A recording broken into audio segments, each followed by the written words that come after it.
क्या कलभूषण के मुंह पे कभी कपड़ा डाला? मैंने कहा कलभूषण को कभी हथकड़ी लगाने की हिम्मत की? कभी कलभूषण से पूछा तेरे पीछे मोदी है या नहीं है, तेरे पीछे रॉ है या नहीं है, तेरे पीछे एनडीएस है या नहीं है? इसलिए फवाद को भी और तहरीक इंसाफ का कोई भी कारकुन हो, उसको उल्टा लटका दिया जाए, सूली पे चढ़ा दिया जाए। इमरान खान के खिलाफ कोई बयान नहीं देगा। आइन के आर्टिकल 7 के मुताबिक वफाकी हुकूमत या सूबाई हुकूमत कंप्लेंट फाइल कर सकती है, और अगर ये कंप्लेंट आप सामने रखें उसमें फ्रॉड हुआ है, इसलिए कि उन्होंने दूसरा जो आर्ग्यूमेंट किया वो फ्रॉड को साबित करता है। वो आर्ग्यूमेंट ये था, उन्होंने कहा कि हमने सारे शवाहिद और एविडेंसेस इस केस की जो है वो लाहौर में, और फिर मैंने उनको ये कहा कि अगर वो लाहौर में है तो फिर मुल्जिम और पर्चा किस तरह इस्लामाबाद में हुआ है।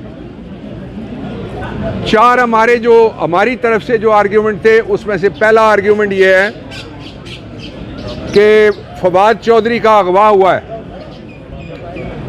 जो थाने से आप एफआईआर आपके पास है वो निकाल के पढ़ लें। एंटायर टाइम अगवा किया गया लाहौर से, उस वक्त तक जो एफआईआर काटने वाला एसएचओ है वो इस्लामाबाद में बैठा हुआ था। फवाद को अगवा किया गया। अगवा की जो दफात हैं 3 हैं, उनके तहत सिर्फ चंद कदम भी अगर किसी को अगवा करके ले जाया जाए बगैर किसी पर्चे के तो वो अगवा मुकम्मल हो गया।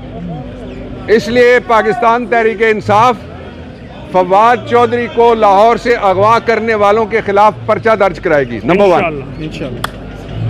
दूसरी बात, जो दफात हैं 124A जिसमें बगावत लगाई गई है, जो बगावत है उस बगावत में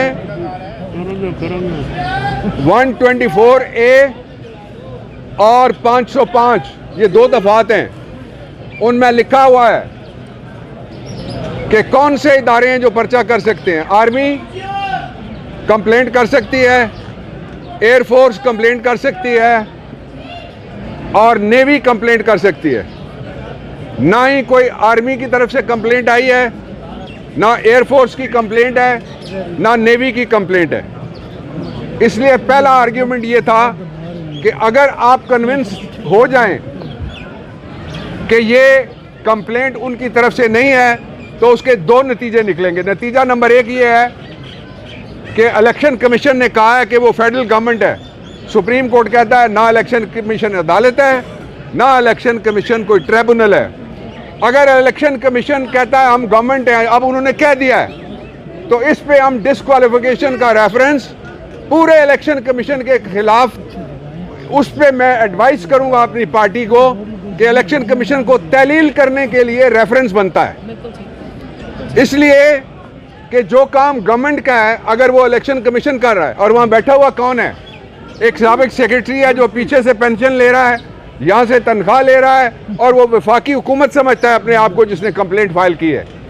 सो ये ऐसी इलीगैलिटी है, गैर कानूनी हरकत है जो इनक्योरेबल है, इसको ठीक नहीं किया जा सकता। ये गलती हो गई है आप। इसलिए इलेक्शन कमीशन से मुतालबा है कि वो कौम को मशरकी पाकिस्तान वाला इलेक्शन कमीशन ना बन के दिखाए, वरना नताइज भी वही होंगे और कौम को धक्का मार के सारे पाकिस्तान के खिलाफ फिर आपको बगावत के मुकदमे दर्ज करने पड़ेंगे। और मैंने अदालत के अंदर कहा है कि जो फॉलोअर्स हैं इमरान खान के, जो फॉलोअर्स हैं फवाद के, जो फॉलोअर्स हैं मेरे, जो फॉलोअर्स हैं हमारी सारी लीडरशिप के अलग-अलग, फिर आपको करोड़ों लोगों को पर्चा करके पूरे पाकिस्तान को एक बड़ी जेल डिक्लेयर कर देना चाहिए। तुम्हारे साथ और बात करने दो।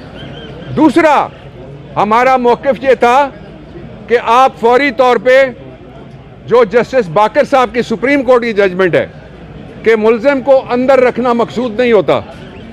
एक तरफ जितने पाकिस्तान के बड़े मुल्ज़िम हैं जिन्होंने शहरी मारे हुए हैं, कस्टोडियल कत्ल जिन्होंने किए हुए हैं, जिन्होंने जो मुआशी हिटमैन है पाकिस्तान को मुआशी तौर पे जिन्होंने कत्ल किया है, वो सारे उनको रिलीफ मिल रही है।